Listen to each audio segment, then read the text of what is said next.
ಎಲ್ಲರಿಗೂ ನಮಸ್ಕಾರ. ಮೀನರಾಶಿಯವರೇ, ಮುಂಬರುವ ಜುಲೈ 16ನೇ ತಾರೀಕಿನಿಂದ ಜುಲೈ 22ನೇ ತಾರೀಕಿನಂದು ಈ ಅದೃಷ್ಟವಂತ 7 ದಿನಗಳಲ್ಲಿ ನಿಮ್ಮ ಜೀವನದಲ್ಲಿ ದೊಡ್ಡ ತಿರುವನ್ನಾದರೆ ನೀವು ಗಮನಿಸಬಹುದಾಗಿರುತ್ತೆ. ಹೌದು, ದೊಡ್ಡ ಬದಲಾವಣೆ ಆದರೆ ಆಗಲಿದೆ.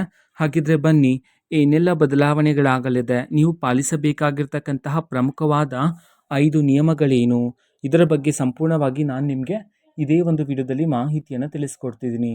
ವಿಡಿಯೋವನ್ನು ಸ್ಟಾರ್ಟ್ ಮಾಡ್ತೀನಿ. ಅದಕ್ಕಿಂತ ಮೊದಲು ನೀವಿನ್ನೂ ನಮ್ಮ ಚಾನೆಲ್ಗೆ ಸಬ್ಸ್ಕ್ರೈಬ್ ಮಾಡದೇ ಇದ್ದರೆ ಈ ಕೂಡಲೇ ಚಾನೆಲ್ಗೆ ಸಬ್ಸ್ಕ್ರೈಬ್ ಮಾಡ್ಕೊಳ್ಳಿ ಮತ್ತು ಲೈಕ್ ಮಾಡಿ. ಬನ್ನಿ, ಸಂಪೂರ್ಣವಾಗಿ ಈ ವಿಡಿಯೋದಲ್ಲಿ ನಾನು ನಿಮಗೆ ಈಗ ಮಾಹಿತಿಯನ್ನು ತಿಳಿಸ್ಕೊಡ್ತಿದ್ದೀನಿ.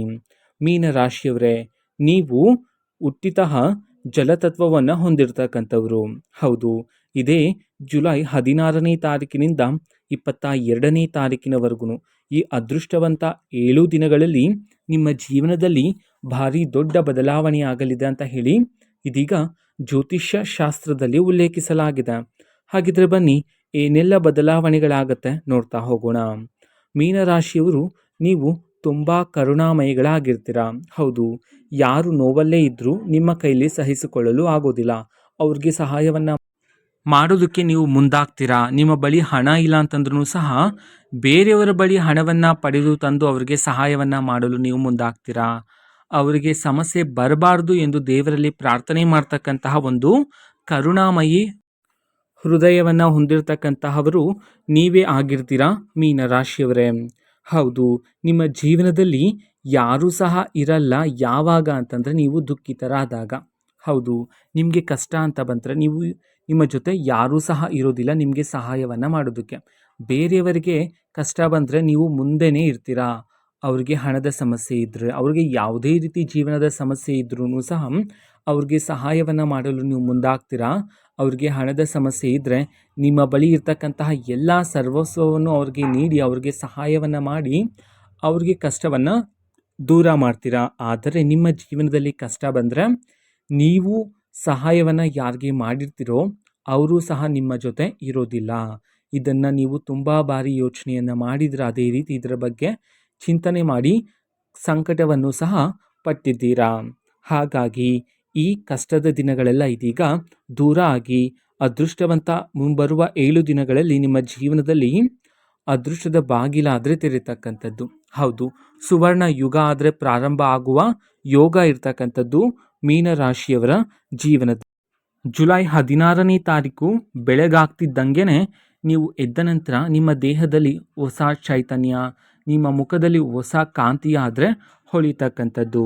ಇದರಿಂದ ನೀವೇ ಅರ್ಥ ಮಾಡ್ಕೊಳ್ತೀರಾ ನಿಮ್ಮ ಜೀವನದಲ್ಲಿ ಹೊಸ ಬದಲಾವಣೆ ಆಗ್ತಿದೆ ಈ ಅದೃಷ್ಟವಂತ 7 ದಿನಗಳಂದು. ಹೌದು, ಹೆಜ್ಜೆ ಹೆಜ್ಜೆಗೂ ಯಶಸ್ಸನ್ನು ನೀವು ಕಾಣ್ತೀರಾ.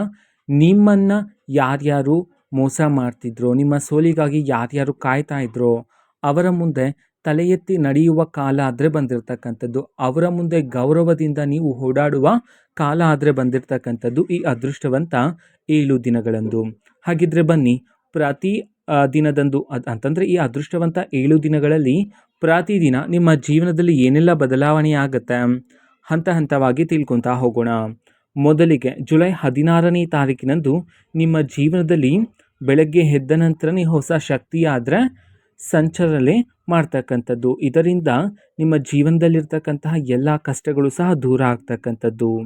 ಅದೇ ರೀತಿ ಇದೇ ಜುಲೈ 16ನೇ ತಾರೀಕಿನಂದು ನಿಮ್ಮ ಜೀವನದ ಶತ್ರುಗಳ ಮುಖವಾಡ ಆದರೆ ಬಯಲಾಗ್ತಕ್ಕಂಥದ್ದು. ಹೌದು, ಎಷ್ಟು ದಿನ ನಿಮ್ಮ ಮುಂದೆ ಚೆನ್ನಾಗಿ ಮಾತಾಡಿ ನಿಮ್ಮ ತಟ್ಟೆಯಲ್ಲಿ ಊಟ ಮಾಡ್ತಾ ಇರ್ತಕ್ಕಂಥ ಶತ್ರುಗಳು ನೀವು ಹೋದ ನಂತರ ನಿಮ್ಮ ಹಿಂದೆ ಕೆಟ್ಟದಾಗಿ ಮಾತನಾಡಿ, ನಿಮ್ಮನ್ನು ಅವಮಾನದ ಮಾತುಗಳನ್ನು ಮಾತಾಡಿ, ನಿಮ್ಮ ಸೋಲಿಗಾಗಿ ಕಾಯ್ತಾ ಇರ್ತಕ್ಕಂತಹ ಶತ್ರುಗಳ ಮುಖವಾಡ ಆದರೆ ಇದೇ ಒಂದು ಸಮಯದಲ್ಲಿ ಬಯಲಾಗ್ತಕ್ಕಂಥದ್ದು. ಅದೇ ರೀತಿ ಈ ಸಮಯದಲ್ಲಿ ನೀವು ತಗೊಳ್ತಕ್ಕಂತಹ ಒಂದು ನಿರ್ಧಾರ ನಿಮ್ಮ ಶತ್ರುಗಳ ತಲೆ ಬಾಗುವಂತೆ ಮಾಡ್ತಕ್ಕಂಥದ್ದು. ಹೌದು, ನಿಮ್ಮ ಶತ್ರುಗಳು ದೂರ ಆಗ್ತಕ್ಕಂಥದ್ದು ಈ ಸಮಯದಲ್ಲಿ ನೀವು ಒಂದು ನಿರ್ಧಾರವನ್ನು ತಗೊಳ್ಳೋದ್ರ ಮೂಲಕ. ಅದೇ ರೀತಿ ಜುಲೈ 17, 18 ಮತ್ತು 19 ಈ 3 ದಿನದಂದು ನಿಮ್ಮ ಜೀವನದ ಆರ್ಥಿಕ ಮತ್ತು ವೃತ್ತಿ ಜೀವನದಲ್ಲಿ ನಿರೀಕ್ಷೆಗೂ ಮೀರಿದ ಲಾಭವನ್ನು ನೀವು ಕಾಣಬಹುದಾಗಿರುತ್ತೆ. ಹೌದು, ಇಷ್ಟು ದಿನ ಆರ್ಥಿಕ ಜೀವನ ಮತ್ತು ವೃತ್ತಿ ಜೀವನದಲ್ಲಿರ್ತಕ್ಕಂತಹ ಅಡೆತಡೆಗಳು ಎಲ್ಲ ಸಮಸ್ಯೆಗಳು ಸಹ ದೂರ ಆಗಿ ಲಾಭದಾಯಕ ಕ್ಷಣವನ್ನು ನೀವು ವೀಕ್ಷಿಸಬಹುದಾಗಿರುತ್ತೆ 17, 18 ಮತ್ತು 19ನೇ ತಾರೀಕಿನಂದು. ಅದೇ ರೀತಿ ತುಂಬ ಜನ ಸಂಕಷ್ಟವನ್ನು ಪಡ್ತಾ ಇರ್ತೀರಾ. ಎಷ್ಟೇ ದುಡಿದ್ರೂ ಸಹ ಕೈಯಲ್ಲಿ ಹಣ ನಿಲ್ತಿರೋದಿಲ್ಲ, ಪ್ರತಿಫಲ ಆದರೆ ಸಿಗ್ತಿರೋದಿಲ್ಲ. ನೀವು ಪಟ್ಟಂತಹ ಕಷ್ಟಕ್ಕೆ ಬೇರೆ ಯಾರೋ ಅದರ ಫಲವನ್ನು ಅನುಭವಿಸುತ್ತಿದ್ದಾರೆ ಅಂತ ಹೇಳಿ ನೀವು ಸಂಕಟವನ್ನು ಪಡ್ತಾ ಇದ್ರಿ. ಆದರೆ ಮೀನರಾಶಿಯವರೇ, ಮುಂಬರುವ ಈ 3 ದಿನಗಳಲ್ಲಿ ನಿಮ್ಮ ಜೀವನದಲ್ಲಿ ಇಷ್ಟು ದಿನ ಪಟ್ಟಂತಹ ಕಷ್ಟಕ್ಕೆ ಪ್ರತಿಫಲ ಆದರೆ ಈಗ ನಿಮ್ಮನ್ನು ಹುಡುಕಿಕೊಂಡು ಬರ್ತಕ್ಕಂಥದ್ದು. ಹೊಸ ಹೊಸ ಅವಕಾಶಗಳಾದರೆ ನಿಮ್ಮ ಜೀವನದಲ್ಲಿ ಪ್ರಾಪ್ತಿಯಾಗುವ ಯೋಗ ಆದರೆ ಇರ್ತಕ್ಕಂಥದ್ದು. ಅದೇ ರೀತಿ ವ್ಯಾಪಾರದಲ್ಲಿರ್ತಕ್ಕಂತಹ ಮೀನರಾಶಿಯವರಿಗೆ 17, 18, 19ನೇ ತಾರೀಕಿನಂದು ನಿರೀಕ್ಷೆಗೂ ಮೀರಿದ ಲಾಭವನ್ನು ನೀವು ಕಾಣಬಹುದಾಗಿರುತ್ತೆ. ಇಷ್ಟು ದಿನ ಇರ್ತಕ್ಕಂಥ ವ್ಯಾಪಾರಕ್ಕೂ ಈಗ ಇರ್ತಕ್ಕಂಥ ವ್ಯಾಪಾರದಲ್ಲಿ ನೀವು ಬದಲಾವಣೆಯನ್ನು ಕಾಣಬಹುದಾಗಿರುತ್ತೆ. ನಿಮ್ಮ ಜೀವನದಲ್ಲಿರ್ತಕ್ಕಂತಹ ಎಲ್ಲ ಸಾಲಗಳು ಸಹ ಇದೇ ಒಂದು ಸಮಯದಲ್ಲಿ ತೀರಿ ಹೋಗ್ತಕ್ಕಂಥದ್ದು. ನಂತರ ಜುಲೈ 20 ಮತ್ತು 21ನೇ ತಾರೀಕಿನಂದು ಏನೆಲ್ಲ ಬದಲಾವಣೆ ಆಗುತ್ತೆ ಅಂತ ನಾವು ನೋಡೋದಾದ್ರೆ, ನಿಮ್ಮ ಆರೋಗ್ಯದಲ್ಲಿ ಸುಧಾರಣೆಯನ್ನು ನೀವು ಕಾಣುವುದರ ಮೂಲಕ ನಿಮ್ಮ ಒಳಗಡೆ ಉತ್ಸಾಹ ಆದರೆ ಹೆಚ್ಚಾಗ್ತಕ್ಕಂಥದ್ದು. ಇದರಿಂದ ಯಾವುದೇ ಒಂದು ಕೆಲಸ ಮಾಡಲು ಆಸಕ್ತಿ ಹೆಚ್ಚಾಗೋದ್ರ ಮೂಲಕ ಯಶಸ್ಸನ್ನು ನೀವು ಕಾಣಬಹುದಾಗಿರುತ್ತೆ. ನಿಮ್ಮ ಜೀವನದ ಎಲ್ಲ ಸಮಸ್ಯೆಗಳು ಸಹ ಇದೇ ಒಂದು ಸಮಯದಲ್ಲಿ ದೂರ ಆಗತಕ್ಕಂಥದ್ದು. ಅದೇ ರೀತಿ ದೂರ ಆಗಿದ್ದ ಸಂಬಂಧಗಳು ಮತ್ತೆ ಸೇರಿಕೊಳ್ಳುವ ಸಾಧ್ಯತೆ ಹೆಚ್ಚಿದೆ. ಸಂಬಂಧದಲ್ಲಿ ಬಲ ಆದರೆ ಹೆಚ್ಚಾಗ್ತಕ್ಕಂಥದ್ದು. ಕೊನೆಯದಾಗಿ ಜುಲೈ 22ನೇ ತಾರೀಕಿನಂದು ವಿಜಯದ ದಿನ ಆಗಿರುತ್ತೆ. ಹೌದು, ಯಶಸ್ಸನ್ನು ನೀವು ಕಾಣಬಹುದಾಗಿರುತ್ತೆ ಇದೇ ಒಂದು ದಿನದಂದು. ನಿಮ್ಮ ಶತ್ರುಗಳೇ ನಿಮ್ಮ ಸಲಹೆಯನ್ನು ಕೇಳಿಕೊಂಡು ಬರುವ ಸಾಧ್ಯತೆಯೂ ಸಹ ಹೆಚ್ಚಿರ್ತಕ್ಕಂಥದ್ದು. ಆದಷ್ಟು ಶತ್ರುಗಳಿಂದ ದೂರ ಇರ್ತಕ್ಕಂಥದ್ದು ಉತ್ತಮ ಆಗಿರುತ್ತೆ. ಈ ಸಮಯದಲ್ಲಿ ನೀವು ಗೆಲುವನ್ನು ಕಾಣ್ತಕ್ಕಂತಹ ಕಾಲ ಆದರೆ ಆಗಿರುತ್ತೆ. ಇಷ್ಟೆಲ್ಲ ಫಲಗಳನ್ನು ನೀವು ಪಡ್ಕೊಳ್ಳೋದಕ್ಕೆ ನೀವು ಪಾಲಿಸಬೇಕಾಗಿರ್ತಕ್ಕಂತಹ ಪ್ರಮುಖ 5 ನಿಯಮಗಳು ಯಾವುದು ಅಂತ ನಾವು ಒಂದೊಂದಾಗಿ ನೋಡ್ತಾ ಹೋಗೋಣ. ಮೊದಲಿಗೆ ಹಣದ ಸಹಾಯವನ್ನು ಈ ಸಮಯದಲ್ಲಿ ಮಾಡ್ತಕ್ಕಂಥದ್ದು ಉತ್ತಮ ಆಗಿರೋದಿಲ್ಲ. ಹೌದು, ನೀವು ಕರುಣಾಮಯಿ ಹೃದಯವನ್ನು ಹೊಂದಿರತಕ್ಕಂತಹ ಕಾರಣದಿಂದಾಗಿ ಯಾರೇ ಕಷ್ಟ ಅಂತ ಹೇಳಿ ಬಂದರೆ ಅವರಿಗೆ ಹಿಂದೆ ಮುಂದೆ ಯೋಚನೆ ಮಾಡಿದ್ರೇ ಹಣದ ಸಹಾಯವನ್ನು ಮಾಡ್ತೀರಾ. ಹಾಗಾಗಿ ಹಣದ ವಿಚಾರದಲ್ಲಿ ಸ್ವಲ್ಪ ಎಚ್ಚರಿಕೆಯಿಂದ ಇರಬೇಕಾಗಿರುತ್ತೆ.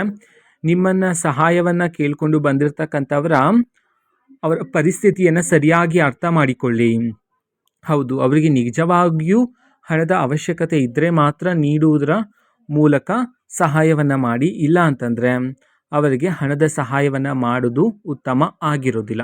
ಹಾಗಾಗಿ ಈ ಸಮಯದಲ್ಲಿ ಹಣದ ವಿಚಾರದಲ್ಲಿ ಒಂದಲ್ಲ ಎರಡಲ್ಲ 100 ಬಾರಿ ಯೋಚನೆ ಮಾಡಿ ನೀವು ಒಂದು ನಿರ್ಧಾರವನ್ನು ತಗೊಳ್ಳೋದು ಉತ್ತಮ ಆಗಿರುತ್ತೆ.